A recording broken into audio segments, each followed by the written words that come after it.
Hi everybody, so I am super excited about this video. I'm going to be trying the imPRESS Press on Falsies by Kiss. It's brand new and I am so excited. You read that right, it said no glue. I got it from Walmart for $8. While I was there, I picked up some new tweezers and some mascara. It comes in medium and long, which I'm excited about. I put some mascara on. I'm sure this is very optional. I just did it to set the foundation or the tone, and I just get started, I guess. I didn't know what to expect only because it says it lasts 24 hours, and I'm like, how, you know?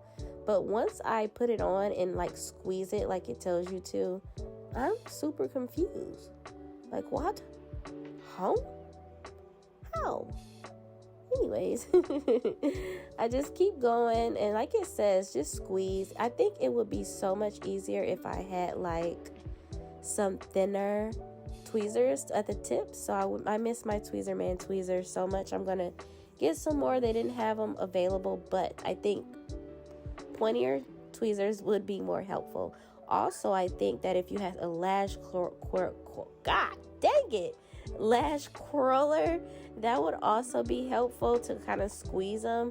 I just had a difficult time with these tweezers. I'm not saying it was the product itself, but this is the final result, guys. I'm not mad about it. I actually really like the flare.